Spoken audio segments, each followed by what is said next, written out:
नमस्कार, मैं हूं आपके साथ अंकिता पाल। बुलेटिन की शुरुआत करते हैं। मंत्रिपरिषद की बैठक के पश्चात कैबिनेट निर्णयों की जानकारी देने हेतु प्रेस वार्ता का आयोजन किया गया है। तो सीधा आपको लिए चलते हैं लखनऊ, जहां पर मंत्रिपरिषद की बैठक रखी गई है, जहां पर पश्चात ने पीसीबी की और साथ ही बैठक में कई अहम निर्णय भी लिए गए हैं। जहां पर आपको बताते चले कि मंत्रिपरिषद की बैठक जो है वो लगातार जारी है। बैठक में कई अहम जो निर्णय हैं वो भी यहां पर लिए गए और तमाम तरह की जानकारियों को भी साझा किया गया है। आपको बताते चले कि मंत्रिपरिषद की बैठक जो है वो आयोजित की गई है। क्या कुछ कह रहे सुनाते हैं आपको। हमारी 2022-23 तक परियोजना के अंदर मुख्य नहर बहजोई शाखा एवं प्रणाली तथा चंदौसी शाखा के किलोमीटर 0 से और किलोमीटर 6 तक का सफल परीक्षण संचालन 3 बार किया जा चुका है। मध्य नहर गंगा परियोजना द्वितीय चरण के परियोजना पूर्ण होने से जनपद अमरोहा मुरादाबाद संभल के 1850 ग्रामों को 4,10,348 कृषक लाभ प्राप्त करेंगे और कुल 1,46,532 हेक्टेयर सिंचन क्षमता का सृजन होगा।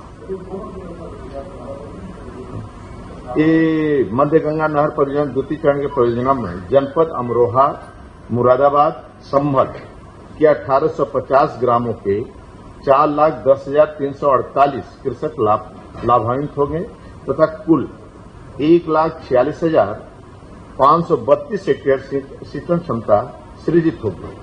परियोजना का जो लाभ प्राप्त करेंगे जनपद अमरोहा मुरादाबाद और संभल के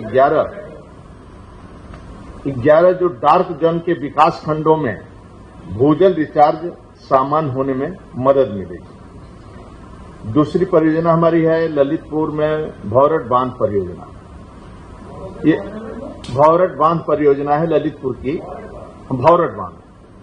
ये द्वितीय पुनर्रक्षित लागत है इसका 1,237.2501 करोड़ के व्यय के प्रस्तावित है, स्वीकृति प्रदान की गई। ये ललितपुर के तहसील महरौनी विकासखंड में ग्राम भैराघाट के समीप जामनी नदी पर पूर्व में जामनी बांध निर्मित है, जिसकी बांधपुर रजवाहा की नहर प्रणाली की टेल में सिंचाई हेतु पानी उपलब्ध नहीं हो पाता था। इस नहर प्रणाली में सिंचाई सुविधा उपलब्ध कराने जाने हेतु जामनी बांध के डाउन स्ट्रीम में प्रस्तावित बोरन बांध का निर्माणाधीन है।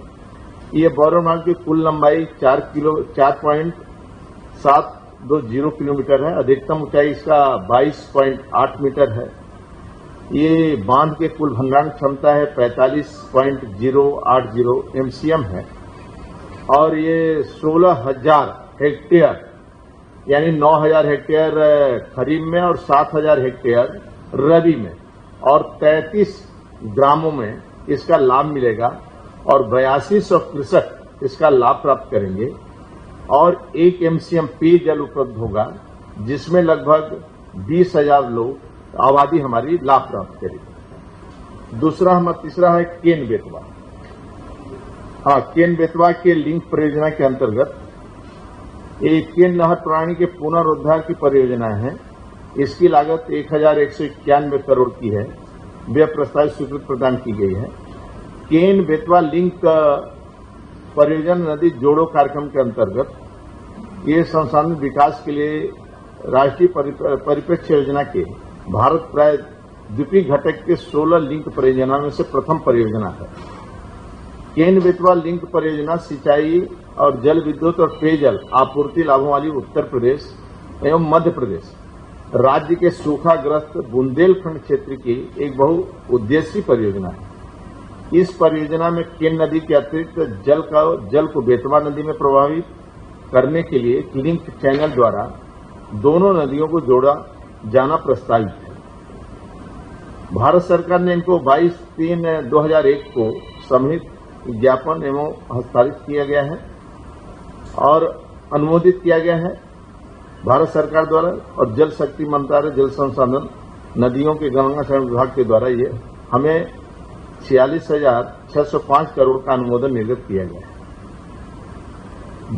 अनुमोदित केन बेतवा लिंक परियोजना के अंदर उत्तर प्रदेश राज्य द्वारा क्रियान्वित किए जाने वाले कार्यों में प्रथम कार्य केन नहर प्रणाली पुनरुद्धार पुनरुद्धार कार्य की परियोजना के परियोजना प्राकलन लागत 1191.59 करोड़ का अनुमोदन केंद्रीय जल आयोग नई दिल्ली के द्वारा किया गया है, जिस पर उत्तर प्रदेश भी सरकार ने व्यय समिति की बैठक में सैद्धांतिक सहमति प्रदान की गई है।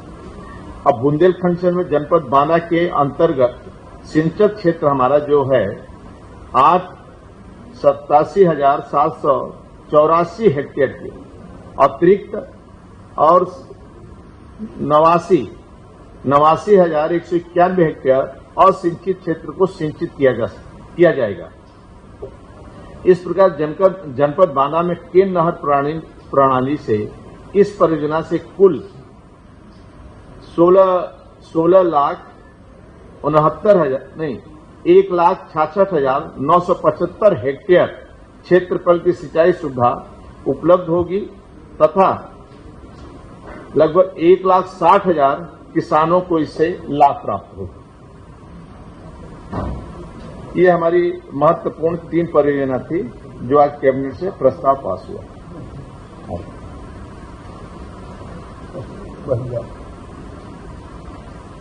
माननीय धर्मपाल जी से अनुरोध करेंगे, एक विषय बहुत इम्पोर्टेंट खासतौर से आज जो मंत्रिपरिषद से अनुमोदन मिला है।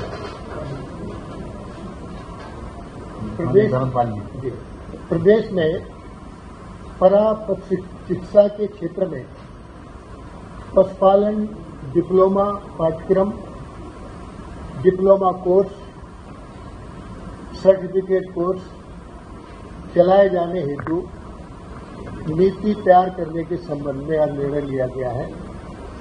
पैरावेट्स द्वारा पूरे विश्व में महान महत्वपूर्ण भूमिका अदा की जाती है। उत्तर प्रदेश में पशु शिक्षकों की कमी है, उनकी पूर्ति के लिए हम ये लाए हैं। 2019 की पशु गणना के अनुसार 190.19 लाख गौवंशीय पशु है, 330.16 लाख मैचवंश, 144.80 लाख बकरी, 9.84 लाख भेड़। ये जो पैरावेट्स हैं, इनसे माइनर वेटरनरी सर्विस जिसमें टीकाकरण, घाव की पट्टी तथा प्राथमिक उपचार आदि कार्य किया जाता है। ग्रामीण क्षेत्रों में पैरावेट्स पशु शिक्षा एवं देखभाल के क्षेत्र में महत्वपूर्ण भूमिका है तथा वहां पशु शिक्षकों की संख्या सीमित है। देश में पशु शिक्षकों की संख्या केवल 34,500 है। उत्तर प्रदेश में ये संख्या 8,193 पशु शिक्षक उपलब्ध है, जो काफी कम है। उक्त दृष्टिगत पशु शिक्षकों के क्षेत्र में पैरावेट्स के द्वारा कुछ निर्धारित कार्य पशु शिक्षा के क्षेत्र में कराए जा रहे हैं और उसके द्वारा माइनर वेटरनरी सर्विस, जिनमें मैंने अभी बताया देखभाल, पर्यवेक्षण आदि कराया जाता है। पैरावेट्स को ग्रामीण क्षेत्रों में विशेष रूप से पशु चिकित्सा सेवाओं के कार्यों हेतु प्रशिक्षित किया जाता है। वर्तमान में पैरावेट कार्मिकों को विभिन्न प्रकार की चुनौतियां जैसे अपर्याप्त प्रशिक्षण, सीमित संसाधन आदि का सामना करना पड़ता है। उनके द्वारा बेहतर पशु स्वास्थ्य सेवाएं दिए जाने हेतु